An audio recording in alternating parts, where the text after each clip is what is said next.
তিন সন্তান ও আবেদাকে রেখে স্বামী চলে গেছে অন্য নারীর সাথে।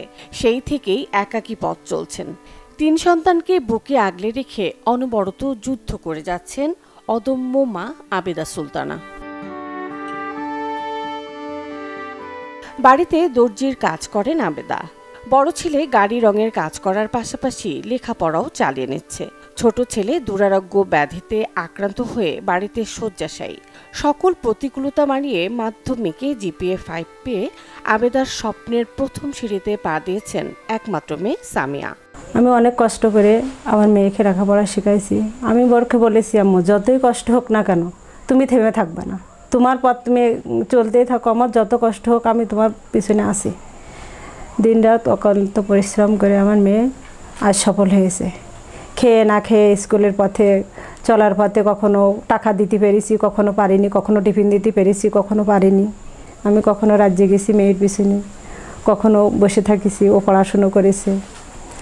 এইভাবে যা হোক কম বেশি করে আমার মেয়েকে আমি খুব পরিশ্রম করে এগিয়ে নিয়েছি। যেমন পরিশ্রম করেছি আমার মেয়ে পরিশ্রমের সফলতা অর্জন করতে পারছে। এত অভাব অনটনের মধ্যেও ভালো ফলাফল করে মায়ের মুখ উজ্জ্বল করেছেন সামিয়া। জানান তার এই ফলাফলের পেছনে মায়ের পাশাপাশি ছিলেন স্কুলের শিক্ষক সহপাঠীরাও। তো না খেয়ে না দিয়ে আমি অনেক কষ্ট করে পড়াশোনা চালিয়ে গেছি। আমার অনেক কষ্ট হয়েছে কিন্তু আমি কখনো থেমে থাকি না। আমি ওইভাবে পড়াশোনা চালিয়ে গিয়েছি। আম্মু আমারে অনেক সাহায্য করেছে, যেটা আমি বলে বোঝাতে পারবো না। অবশ্যই আম্মু দর্জির কাজ করতো, দিন রাত দর্জির কাজ করে আমার পড়াশোনার খরচ চালিয়েছে। তাছাড়া আমাদের স্কুল থেকেও আমার হেড স্যার আমাদের স্কুলে যে বড় ম্যাডাম, তারা আমার অনেক সাহায্য করেছে। আমার স্কুলে কোচিংয়ে টাকা নিত না।